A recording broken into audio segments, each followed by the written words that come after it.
Je m'appelle Ariane Billeran. Je suis psychologue clinicienne, docteur en psychopathologie. J'ai également une formation de lettres classiques et une formation en philosophie morale et politique. Et après 20 ans à analyser les pathologies du pouvoir, d'abord via la philosophie et ensuite via la psychologie, j'ai passé beaucoup de temps à auditer dans les entreprises quand ça commençait à dysfonctionner dans les collectifs. J'ai également un cabinet avec des patients depuis des années. Ma première formation en psychologie, c'est psychologie pour enfants. Mais ensuite, j'ai fait un doctorat sur la représentation du temps dans la psychose. Donc, c'est intéressant parce qu'il y a peut-être des éléments qu'on va pouvoir aussi reprendre. Et je m'intéresse tout particulièrement depuis des années à la question de la déviance du pouvoir au niveau psychopathologique, c'est-à-dire aux pathologies que sont la perversion et la paranoïa essentiellement. Et je dirais qu'il y a un point d'étude qui m'interpelle tout particulièrement parce qu'il n'est quasiment pas travaillé, il me paraît essentiel, c'est la question de la contagion délirante dans les collectifs. Comment ça opère? En fait, on sait que le délire paranoïaque peut être contagieux. Et comment opère cette contagion d'un psychisme à un autre? Et ceci me paraît essentiel pour expliquer les dérives totalitaires dans l'histoire, qu'on ne peut pas simplement expliquer par des tyrans. Hein. C'est qu'à un moment donné, il y a dans le peuple quelque chose qui s'active et qui crée une soumission au tyran.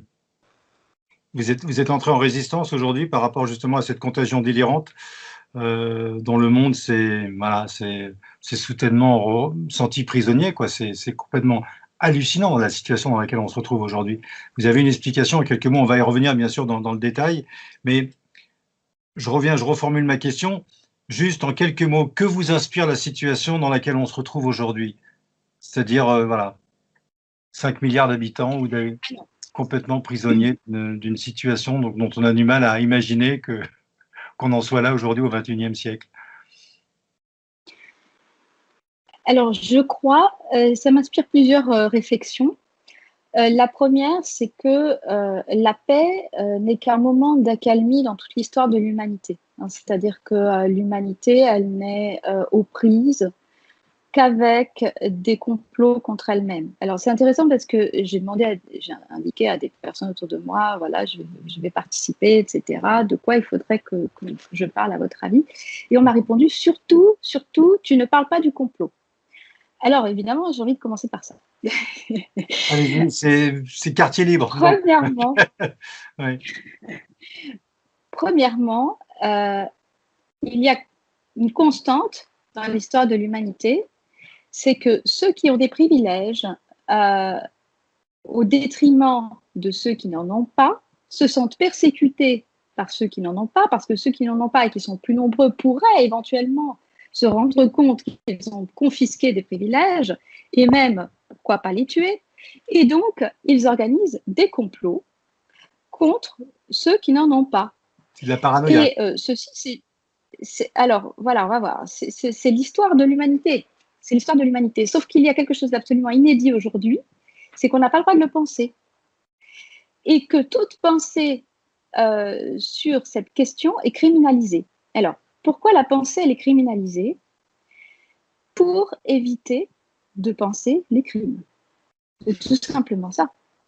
Donc, que se passe-t-il? Nous avons, alors ça c'est un point qui m'intéresse énormément, la question de la corruption du langage, de la perversion du langage pour précisément aider à la contagion délirante et à la propagande. Nous avons des néologismes aujourd'hui comme complotiste, comme théorie du complot, comme conspirationniste. Je rappelle que cette année, quand même, grande première, le philosophe Giorgio Agamben, qui est un philosophe italien extrêmement connu, a été classé conspirationniste. Alors, ça rejoint un petit peu ce que j'ai dit, c'est-à-dire que les philosophes, dans la philosophie morale et politique, n'ont eu de cesse que de dénoncer les complots qui étaient faits contre les peuples, et avec des conseillers. Je veux dire, Machiavel est un conseiller du complot. Socrate quand il s'affronte aux oligarques, il est en train de dénoncer, en fait, un complot. Antigone, quand elle dénonce ce qui se passe avec Léon, elle est en train de dénoncer un complot. Et donc, aujourd'hui, c'est très intéressant parce que je crois que ce terme, à lui tout seul, résume tout. On a complotiste, conspirationniste, théorie du complot. Ça veut dire celui qui pense des complots. Mais en fait, on ne nous dit pas si ces complots sont vrais ou sont faux. Parce que si ces complots sont vrais, celui qui pense des complots, c'est un philosophe ou un résistant. Si ces complots, c'est un paranoïaque, et le paranoïaque, c'est l'inverse du philosophe. Donc le paranoïaque, c'est qui? C'est un fou délirant qui, parce qu'il se sent persécuté, complote contre ceux dont il estime qu'il le persécute. Mais pourquoi il se sent persécuté par eux? Parce qu'en réalité, il se sent persécuté par son propre sentiment d'illégitimité, son propre sentiment de culpabilité. Donc, dans le même mot, nous avons tout et son contraire. C'est-à-dire que là, on est en train de défier totalement la logique de base qui fonctionne sur le principe de non-contradiction. C'est-à-dire, on ne peut pas affirmer une chose et son contraire à la fois. Eh bien, aujourd'hui, nous avons à minima 3 mots, mais beaucoup plus dans ce langage qu'on n'arrête pas de nous corrompre. 3 mots qui veulent dire à la fois tout et son contraire. Et de sorte que, qu'est-ce qu'il se passe avec le langage paradoxal? Parce que c'est le langage paradoxal, d'ailleurs, le langage privilégié des pervers. Il faut quand même le dire. C'est-à-dire que le paradoxe, c'est le langage privilégié des pervers. Pourquoi? Parce qu'à la fin, ça vous crée des nœuds dans la pensée. Vous êtes sidéré, vous ne comprenez plus rien. Et comme vous êtes sidéré, non seulement vous ne pensez plus, mais vous n'agissez plus pour rester bloqué. Donc, on a là une situation, je dirais, tout à fait inédite, où aujourd'hui, qui veut penser est criminel. C'est-à-dire, on met en doute, ça ne veut pas dire qu'on va prendre un chemin ou un autre, mais la pensée, elle fonctionne par la dialectique. C'est-à-dire, j'ai besoin de penser une chose, j'ai besoin ensuite de penser son contraire, et ensuite, chacun a le droit de se forger sa propre opinion, son propre esprit critique. Et tout ça, ça nous est confisqué. C'est-à-dire qu'aujourd'hui, on a une pensée monolithique qui est, premier principe, il y a un virus extrêmement dangereux qui menace la survie de l'espèce humaine. Donc, ça, on n'a pas le droit de l'interroger. Les moyens mis en œuvre pour lutter contre ce premier principe, c'est-à-dire on vous supprime toutes vos libertés, on vous supprime tous vos droits, on vous supprime tout ce qui vous humanise, la socialisation, les fêtes, la rencontre, le toucher, les funérailles, on pourra en reparler des funérailles. On vous supprime tout ce qui vous humanise, et pire, on vous met dans la détresse la plus absolue. C'est-à-dire que moi, j'ai assisté à tout ça depuis l'Amérique du Sud. Donc, en Amérique du Sud, il faut bien voir que, je crois, en 2018, la pauvreté extrême était à 57 millions de personnes. Et nous arrivons aujourd'hui à un chiffrage à 43,4 millions de personnes.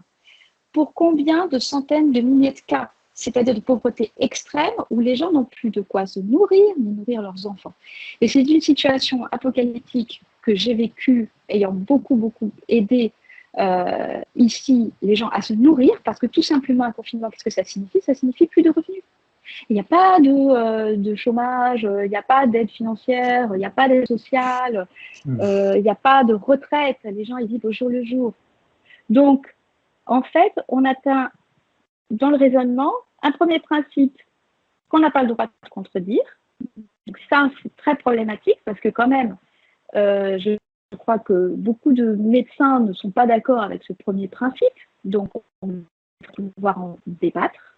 Ensuite, des moyens sur lesquels nous n'avons pas le droit de réfléchir, encore une fois, de débattre, et qui, en fait, ont une logique qui est la fin justifie les moyens. Alors, ça veut dire quoi? Philosophiquement parlant, la fin justifie les moyens. Ça veut dire qu'on a le droit de prendre comme un moyen ce qui n'en est pas un. La fin justifie les moyens, ça veut dire j'ai le droit de tuer au nom d'une cause plus grande. Ben non, en fait. Non. Ça veut dire j'ai le droit de torturer au nom d'une cause plus grande. Non. Et c'est un adage politique de tyran. Alors, voilà la situation dans laquelle nous nous trouvons. Donc, c'est une... Oui. Mais comment expliquez-vous qu'il y ait une telle docilité? Comment expliquez-vous qu'en Europe, ce que vous dites qui semble être le bon sens, juste devrait vous révolter ou devrait révolter tout le monde, comment expliquez-vous une telle acceptation de cette tyrannie? Les tyrans ont plus d'un tour dans leur sac pour soumettre les foules. Et ceci, je crois que cette année est le symptôme d'une dégénérescence dans laquelle nous sommes depuis très longtemps, puisque moi déjà en 2010, dans un livre, je parlais de démocratie totalitaire. Aujourd'hui, je vais vous dire, on est carrément dans le totalitarisme. C'est plus la peine de parler de démocratie, puisque l'opinion du peuple et son consentement, on s'en fout. L'État décide pour vous. Ce que vous faites, vous allez, ce que vous avez le droit de boire ou pas, hein, puisque maintenant, ici, en tout cas, il y a eu la loi sèche, c'est-à-dire l'interdiction de vendre de l'alcool, décide qui vous avez le droit de voir, qui vous n'avez pas le droit de voir. Donc l'État décide pour vous, l'État pense pour vous, l'État s'intruse dans l'intime pour vous. Et donc, ce pouvoir tyrannique, moi j'appelle toujours les tyrans les passionnés du pouvoir. C'est-à-dire que la philosophie morale et politique, elle sait très bien que ceux qui aspirent au pouvoir, en général, ce ne sont pas des hommes vertueux. Et que les hommes vertueux, ils fuient le pouvoir parce qu'ils connaissent le difficile exercice du pouvoir. Hein. C'est Kant qui dit qu'il y a deux exercices incroyablement difficiles, sans doute les plus difficiles au monde, c'est gouverner et éduquer. Donc, on peut revenir même à Platon qui disait qu'il faudrait donner le pouvoir aux philosophes, mais parce qu'ils sont philosophes, ils n'en voudraient pas. Donc, aujourd'hui, nous avons certainement pas des hommes vertueux au pouvoir, et nous avons aussi quelque chose d'assez inédit dans les manipulations de masse, parce que de tout temps, encore une fois, on cherche à manipuler les masses, c'est la rencontre entre des techniques de propagande très élaborées, une connaissance du psychisme humain très élaborée, et en face des peuples qui ont été dépossédés de leur accès à l'analyse de la rhétorique, de leur accès à l'analyse de leurs émotions, de leur accès à tout simplement l'analyse de la manipulation du discours. Et je crois que c'est très important parce que je relisais Cicéron dans les Tusculanes qui dit bien que la philosophie est une médecine de l'âme parce qu'elle nous enseigne à nous méfier de nos émotions. Parce que qu'est-ce qui se passe? Nous avons un management à la peur. Et ce management à la peur nous fait faire table rase de questions profondément métaphysiques sur la vie humaine. C'est-à-dire, qu'est-ce que vivre? Est-ce que vivre, c'est survivre? Est-ce qu'à un moment donné, on a demandé aux personnes âgées auxquelles on a privé, qu'on a privé de tout lien affectif, est-ce qu'on leur a demandé ce qu'elles préféraient? C'est-à-dire, peut-être vivre une semaine mais dans la tendresse de leurs proches, ou vivre encore 10 ans dans un univers tel qu'on nous le présente. Et ce choix-là, c'est un choix que chacun doit faire en conscience. C'est-à-dire que c'est le choix d'Achille quand, à la guerre de Troie, sa mère vient le voir et elle lui dit voilà, attention Achille, tu as le choix. Soit tu vas mener une vie bien confortable avec ta femme, tes enfants, tout ça, tu seras heureux puis tu vivras longtemps. Soit tu vas aller à Troie. Et à Troie, tu vas mourir jeune, mais tu accompliras des choses héroïques qui seront connues de tout temps dans toute l'histoire de l'humanité. Nous sommes en 2020 et nous connaissons les exploits d'Achille. Donc ce choix héroïque de la vie héroïque, il doit être laissé à tout un chacun. Et ça me paraît extrêmement important, c'est-à-dire qu'on nous supprime le droit à la vie héroïque. Est-ce que Saint François d'Assise, il s'est demandé s'il allait attraper la lèpre quand il est allé aider les lépreux et quand il a vécu avec eux? C'est le choix de la vie héroïque. C'est-à-dire, à un moment donné, qu'est-ce que c'est que cette vie héroïque? C'est ce qui nous humanise. C'est-à-dire, à un moment donné, ce qui nous humanise, c'est l'amour, et c'est la charité, et c'est le sacrifice, c'est-à-dire le fait de rendre sacré le lien humain. Et est-ce que Antigone se dit, oh là là, je vais mourir si je dis à Créon qu'il faut enterrer les morts et qu'il est en train d'enfreindre des lois divines? Est-ce qu'elle est en train de se dire, oh là là, non, c'est à un moment donné, nous ne sommes ni des êtres de nature, parce que dans la loi de la nature, c'est la loi du plus fort, donc les plus vulnérables meurent. Et nous ne sommes pas des êtres non plus uniquement de culture. Nous sommes des êtres dont l'humanité passe par le respect de lois divines. Je ne parle pas de religion, je parle de lois divines, c'est-à-dire transcendantes. Qu'est-ce qui nous humanise? Eh bien, c'est effectivement d'apprendre à mourir. Philosopher, c'est apprendre à mourir, d'apprendre à nous confronter à la maladie, d'apprendre à nous confronter à la mort. Et donc, la vraie question, la seule question pour moi de cette année, c'est qu'est-on prêt à accepter et jusqu'où pour perdre notre humanité? Et justement, pour en arriver là aujourd'hui, vous l'aviez dit tout à l'heure, vous l'avez évoqué, il faut des techniques de propagande bien rodées. Quelles sont ces techniques qui vous ont sauté aux yeux pendant ces 3-4 mois qui fait qu'on en arrive à une situation telle qu'on la connaît aujourd'hui?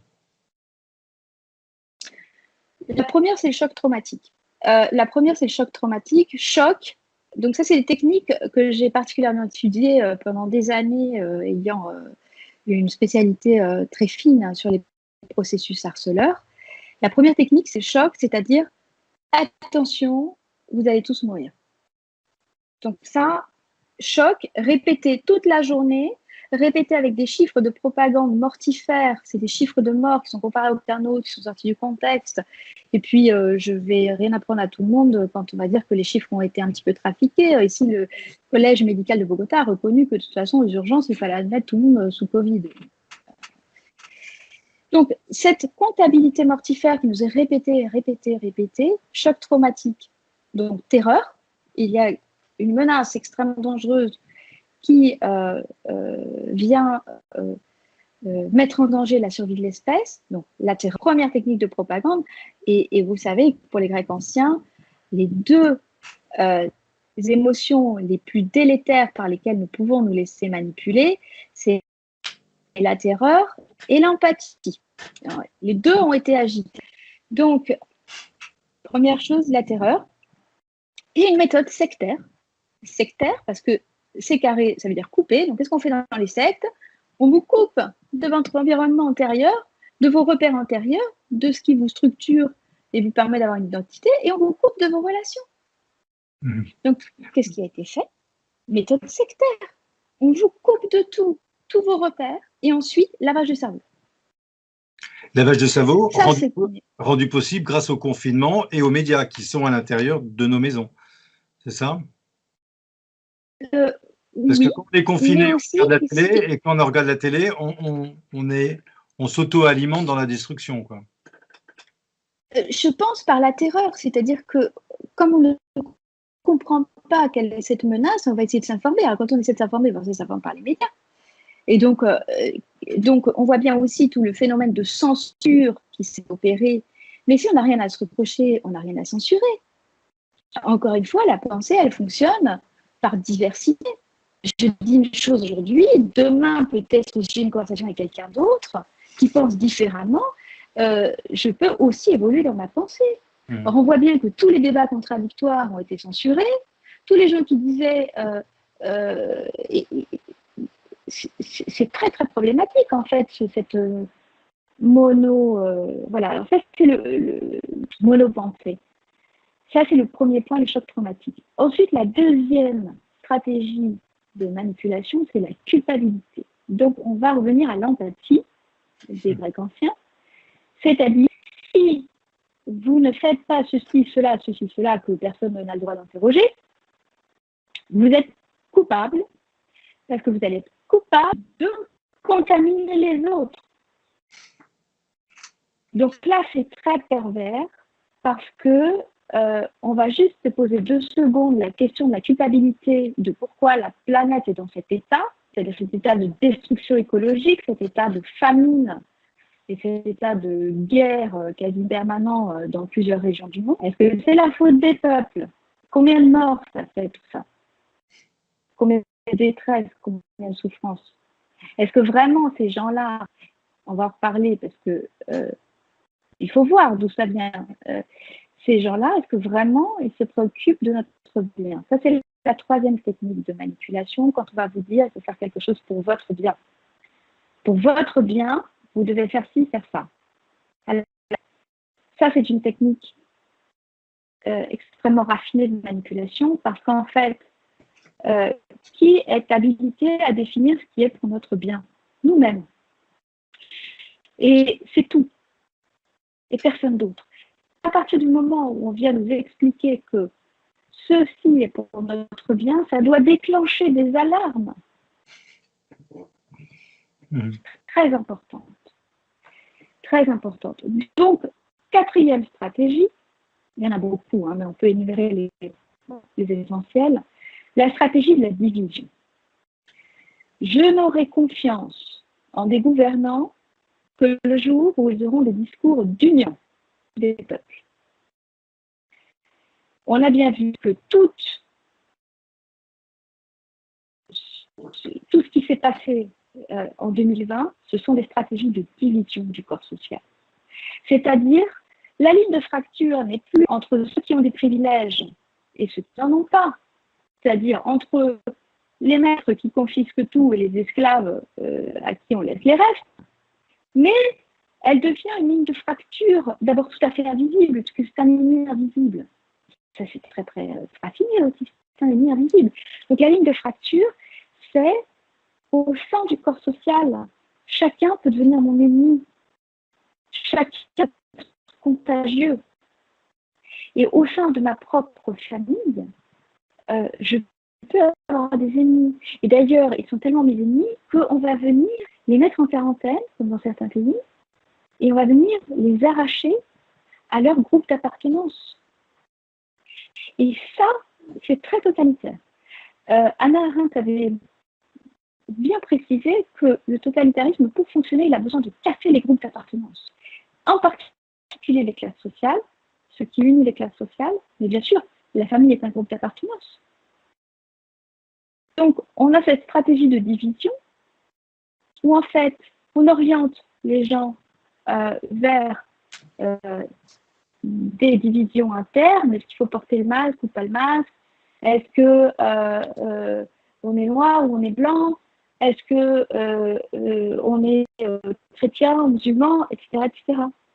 Alors, la question est plutôt est-ce que nous avons des privilèges ou pas? Et à qui profite le crime? Alors, à qui profite le crime? Maintenant, il paraît que c'est une question conspirationniste. Donc, j'annonce à tout le monde que Cicéron, le grand philosophe romain, était conspirationniste. Attends, puisque c'est une question essentielle en matière d'investigation. À qui profite le crime? À qui profite l'orchestration de la paralysie de l'humanité cette année? C'est une question essentielle. Et pourquoi on peut plus se poser cette question? C'est quand même incroyable de savoir qu'aujourd'hui, effectivement, si on pose cette question à qui profite le crime, on est taxé de complotiste, de conspirationniste. Comment expliquez-vous cette... C'est quoi? C'est impressionnant. C'est-à-dire qu'on a quasiment la confiscation de notre pensée. On a une criminalisation de la pensée. On a une criminalisation de la pensée. Penser est criminel. Et penser est criminel parce que penser pourrait éventuellement dénoncer les crimes. Mais oui, d'ailleurs, dans les pathologies, il n'y a que les pervers, les paranoïaques et les psychopathes qui confondent la pensée et l'acte. Parce qu'eux-mêmes n'ont pas ce filtre. Mais on doit pouvoir penser de tout, débattre de tout, pour pouvoir évoluer et pour pouvoir aussi une certaine mesure. Il y a une autre chose que j'aimerais ajouter, c'est la question de la certitude délirante. C'est-à-dire que qu'est-ce qui caractérise un délire? C'est la certitude absolue. Alors, on voit bien la certitude absolue du premier principe, certitude absolue des moyens employés, etc., pour les contester, certitude absolue de tout ce qui est mis en place. Donc, on a bien affaire à un délire. Et l'infantilisation, c'est pas aussi un outil de propagande? Parce que moi, ce qui me sidère le plus aujourd'hui, c'est qu'on a vraiment l'impression qu'on est pris pour des gamins, quoi, qu'on nous prend pour des bébés. Jacques a dit levez le pied gauche. Est-ce que ça rentre également dans ces outils, l'infantilisation? Pardon, hein, moi, j'y connais rien. Oui. Moi, c'est ce qui me choque Oui, le plus. oui. L'infantilisation, oui. L'infantilisation fonctionne très bien parce que je crois que ce qui est de plus difficile à conceptualiser pour les personnes, parce que c'est très angoissant, c'est le fait que, encore une fois, les gens qui sont au pouvoir ne sont pas des gens vertueux, ne sont pas des gens qui leur veulent leur bien. Et ça, c'est très angoissant parce qu'on projette en fait une figure parentale sur ces gens-là. Mais qu'est-ce qui se passe si ces gens-là, qui ont tous les privilèges, en réalité sont des psychopathes extrêmement cyniques qui veulent notre peau? Eh bien, il y a un mécanisme psychologique de protection qui peut intervenir, qui s'appelle tout simplement le syndrome de Stockholm. C'est-à-dire qu'on peut aller même jusqu'à défendre son beau parce qu'on ne voit pas d'issue. On se sent coincé. Donc le psychisme, il se défend en fait. Il crée des défenses pour se protéger. Et je crois que c'est ça qui se passe. Et qui se passe d'autant plus qu'on va infantiliser les citoyens, c'est-à-dire on va bien leur rappeler qu'on est le parent tout puissant. Je suis allée lire un livre d'Hippocrate qui s'appelle Épidémie. Et que dit Hippocrate dans Épidémie? Que le médecin, il doit à tout prix éviter le remède si le remède nuit à son patient. D'accord? Le médecin doit être utile et ne pas nuire. Et il rappelle une deuxième clause très importante, que la médecine est un art, donc ça n'est pas une science dure, c'est quand même important parce qu'on ne va pas traiter les gens et les populations de la même façon si on en fait une science dure ou si on en fait un art. L'art médical consiste en une relation humaine entre le médecin, son patient et la maladie. Et que, je rajoute, pourquoi c'est un art? Parce que le médecin, il va faire une interprétation des symptômes. Donc, il y en a qui sont plus ou moins expérimentés dans leur art, et il n'y a donc pas de vérité absolue en médecine, comme il n'y a pas de vérité absolue dans l'art. Je voudrais juste rappeler ça, comme il n'y a pas de vérité absolue dans la justice humaine, parce que la justice humaine, c'est aussi un art. Donc aujourd'hui, quand on a des logiques quantitatives, statistiques, de sciences dures accolées dans la médecine, il faut tout de suite se poser la question, est-ce que nous sommes dans l'art médical? Quand on interdit à des médecins de prescrire selon leur conscience souveraine de médecins qui connaissent leurs patients et qui donc sont dans cette relation d'art médical avec leurs patients, on de quoi?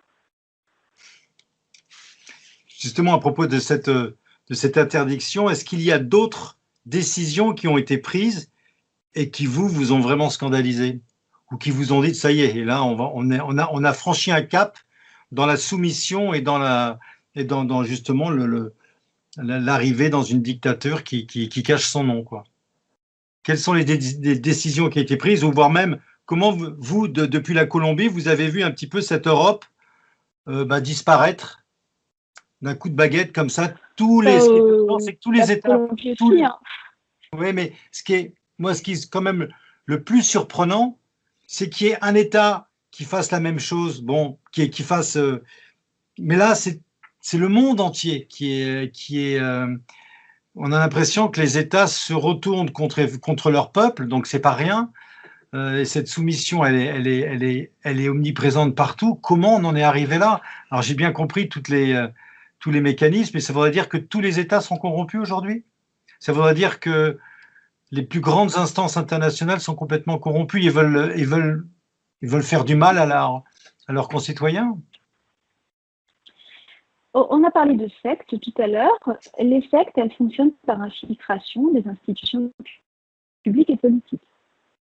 Donc, je pense, et je peux le démontrer, que nous avons, à l'échelle de la planète, une infiltration publique et politique, et en particulier au niveau des hautes instances de l'État, de type sectaire. J'ai eu ma propre initiation en investiguant très en profondeur la question des droits sexuels des enfants.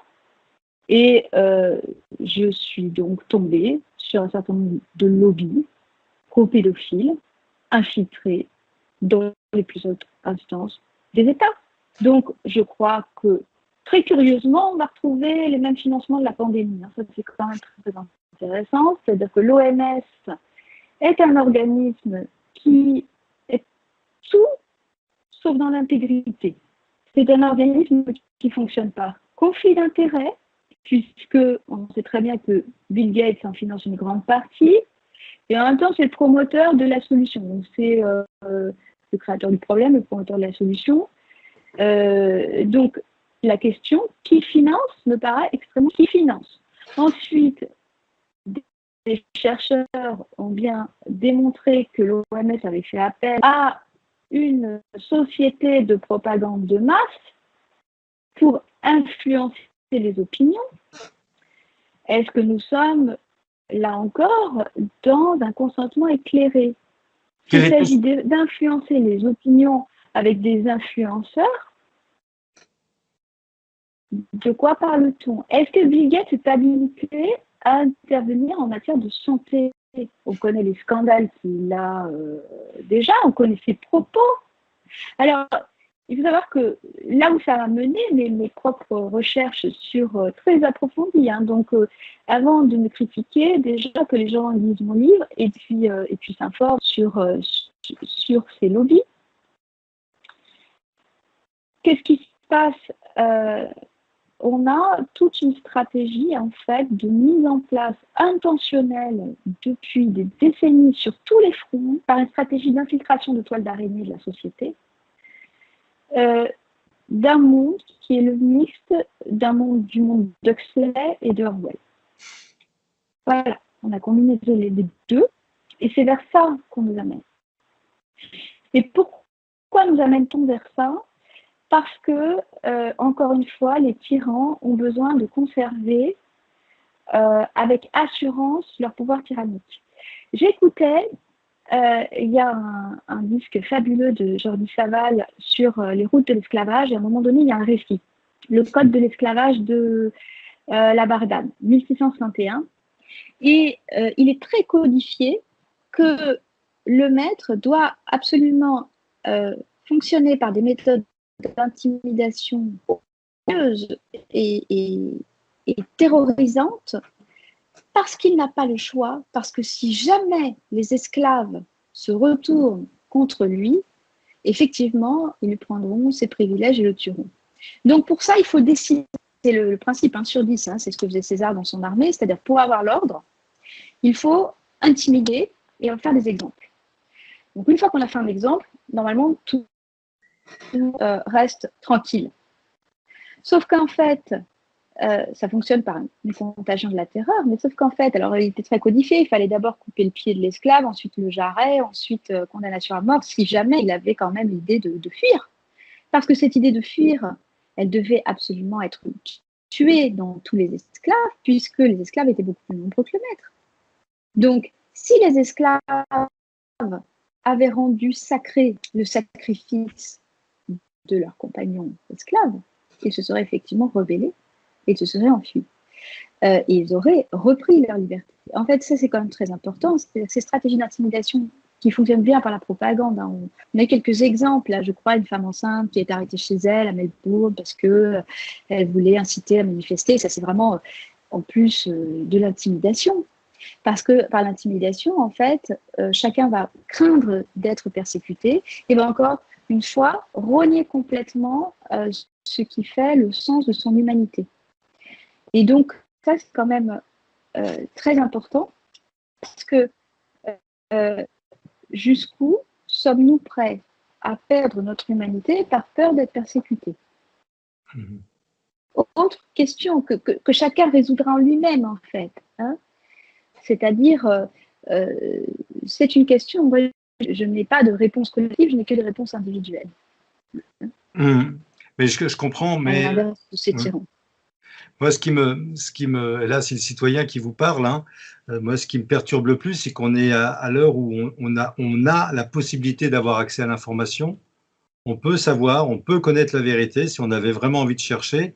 Et là, j'ai l'impression que non, il y a une compromission qui est acceptée. Il y a une corruption systémique qui fait que, ben voilà, on accepte tout, alors que le simple bon sens aujourd'hui nous ferait dire, ben, il y a quelque chose qui ne va pas. C'est pas possible. On peut pas.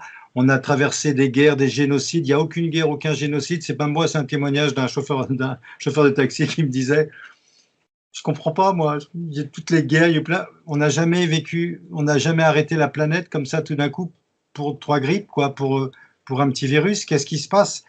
Et on a l'impression que, au-delà de ça, que tout le monde est content de jouer à la guerre, tout le monde est content de participer à une guerre. On est caché derrière son masque. Enfin, moi, c'est comme ça que je le ressens, de voir toutes ces personnes masquées dans la rue alors qu'on est en pleine forêt.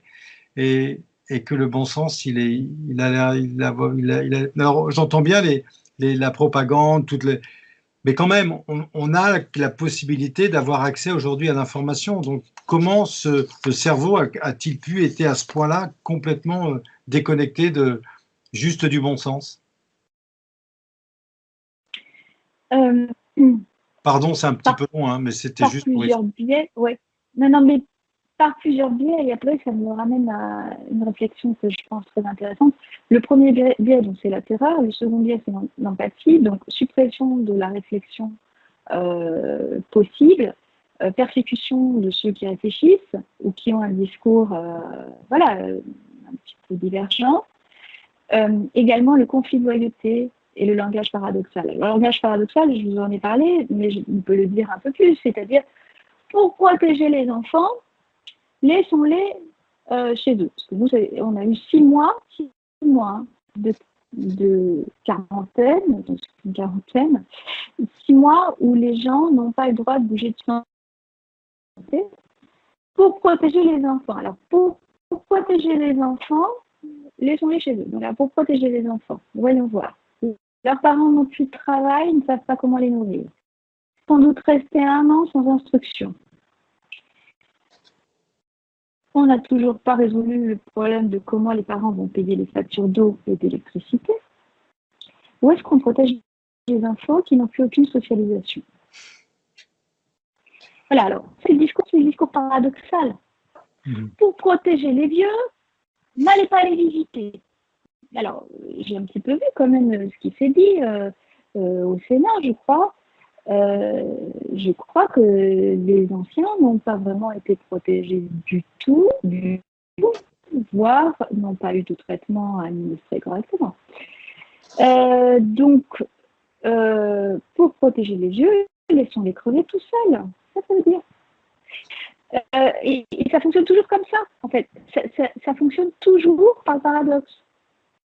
C'est pour vous protéger, on vous destitue de vos moyens de subsistance. Ah bon?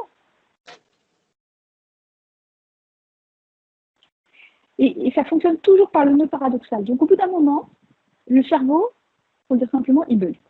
Il n'arrive plus à penser. Et puis après, on a le conflit de loyauté. Alors, le conflit de loyauté, on le connaît très bien par le choix de Sophie, hein, c'est-à-dire quel est l'enfant que tu vas choisir entre les deux à l'entrée du camp. Et bien là, c'est pareil. C'est-à-dire, on nous a mis en conflit de loyauté tout le temps. C'est protège ta santé, mais protège pas ton travail. Ou alors protège ton travail, protège pas ta santé. Si tu vas aider les autres, tu vas mourir, etc., etc.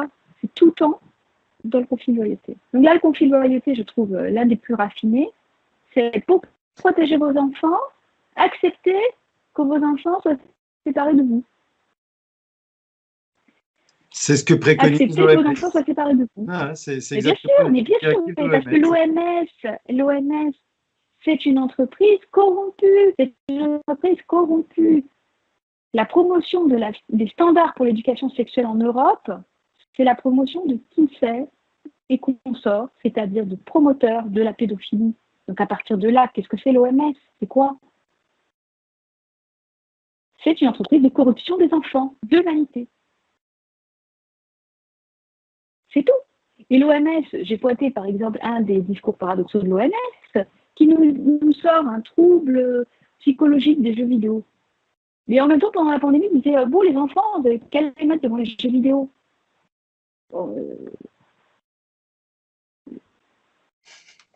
Comment on peut réussir à penser, quoi Voilà. Donc ça fonctionne toujours comme ça. C'est-à-dire la fin justifie les moyens. Rappelons-nous, la fin justifie les moyens. C'est-à-dire pour protéger les enfants, acceptons de les maltraiter. Ce qui se passe actuellement. Pour protéger les enfants, acceptons de les maltraiter. La fin justifie les moyens. Eh bien non, la fin ne justifie jamais les moyens. Et je pense même que j'ai hâte d'avoir les chiffres du confinement. Les gens, tout le nombre d'enfants qui ont été violés, le nombre de femmes battues qui sont mortes, le nombre de suicides. Voilà, j'espère avoir les chiffres. En tout cas, ça va être l'objet de mon enquête également sur ce confinement, parce que voilà, c'est un confinement au XXIe siècle, un confinement mondial en plus, donc c'est pas rien. C'est encore du jamais vu, quoi. C'est même dans l'imagination des plus pervers, je pense que c'était pas envisageable, quoi. C'est raffiné, oui, c'est raffiné, c'est très raffiné. Et il y a une attaque sans précédent contre la tendresse humaine. Et ça, c'est quand même très important parce que la tendresse, c'est quoi? C'est le fait de faire passer son amour dans des gestes. Et donc, cette attaque contre la tendresse humaine me paraît effectivement, que ce soit d'ailleurs quand tu préconises d'isoler l'enfant dans la chambre, il n'y a même pas de mention d'âge. Alors on va isoler l'enfant dans sa chambre pour qu'il apprenne ses phrases pas tout seul, les enfants n'ont pas le droit d'aller les voir. Encore une fois, demandons la vie aux gens. Que veulent-ils? Veulent-ils vivre une vie déshumanisée sans tendresse? Ou peut-être, d'accord, vivre moins, mais vivre dans tout ce que vivre suppose d'humain, c'est-à-dire de prise de risque aussi. Parce qu'à ce moment-là, ce compte-là, si on n'a plus le droit de prendre des risques, eh bien, ne prenons plus la voiture, ne sortons plus, n'allons plus travailler. Vivre, c'est prendre des risques. Et l'héroïsme du vivre, c'est parfois, en conscience, se sacrifier. C'est-à-dire prendre un risque sur sa propre vie pour rendre sacré les choses. C'est votre message, Ariane? Si votre message, ça serait vivre, c'est prendre des risques. Acceptons de prendre un risque et vivons pleinement. Mon message, c'est rendons. J'ai plusieurs messages, en fait. Rendons sacrée la vie. C'est-à-dire, la vie, c'est sacré, mais pas la survie. La vie. C'est-à-dire notre vie spirituelle, notre vie intellectuelle, notre vie émotionnelle, pas que notre vie biologique, notre vie humanisée. Mon second message, c'est unissons-nous. Mais pour nous unir, il faut avoir combattu à l'intérieur de ses propres noms. C'est la première révolution, parce que, alors là, on peut aller manifester, on peut aller faire des révolutions, etc. Tant qu'on n'a pas résolu à l'intérieur de soi ses propres problématiques de division et de haine, ça ne servira à rien. Parce que nous avons les dirigeants que nous méritons. Nous avons les dirigeants que nous permettons. Nous avons les dirigeants. Pourquoi nous avons tous ces dirigeants? Parce que nous-mêmes, essayons de créer un collectif qui vivrait en paix de 10 personnes sur un même lieu. Ça marche ou ça ne marche pas? Ça ne marche jamais. Essayons de nous autonomiser vraiment d'une autre instance, de dire, bon, ben voilà, alors on va essayer en local, on fait un collectif de 10 personnes, on va essayer d'être autonome. On va plus avoir besoin, on se fait un petit peu l'idéal de certaines communautés anarchistes, on va semer la terre, on va sortir notre production, etc. Est-ce que ça fonctionne? Pourquoi ça ne fonctionne pas? Parce qu'à l'intérieur de nous, nous ne sommes pas en paix.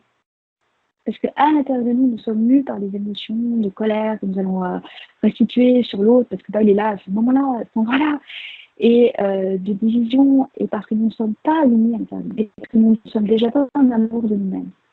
Donc, mon premier message le plus important, c'est pour combattre les totalitarismes, il est important de, premièrement, se reconnecter à sa dimension transcendante. Nous ne sommes pas ce à quoi nous avons été réduits. L'humanité, elle a une histoire, elle a des grandes figures héroïques auxquelles nous pouvons nous raccrocher. Et je ne sais pas si vous avez remarqué, mais le totalitarisme, il fonctionne par réduction au fil de la pensée. C'est-à-dire que toute cette année, on ne parle plus d'autre chose, c'est virus, pas virus, masque, pas masque. Ça nous restreint complètement notre champ de pensée, alors qu'il faudrait l'ouvrir. Et ne pas se réduire à ça, en fait. Donc c'est très important de nous rouvrir à notre transcendance et d'abord faire la paix en nous-mêmes. Parce qu'une fois qu'on sera déjà autonome avec nos propres émotions et capable de vivre en paix avec les autres, même quand ils sont en crise, ne plus réagir à la crise et au contraire la paix dans la paix, dans l'harmonie, et bien là, effectivement, on commencera à vraiment offrir quelque chose d'autre. Mais tant qu'on n'a rien à ouvrir d'autre, c'est bien ce résultat totalitaire qui n'est que le croisement et le produit de ce que nous avons permis, ce à quoi nous avons accepté d'être réduits, et ceux qui en profitent. Un immense merci. Un immense merci, Ariane. Merci.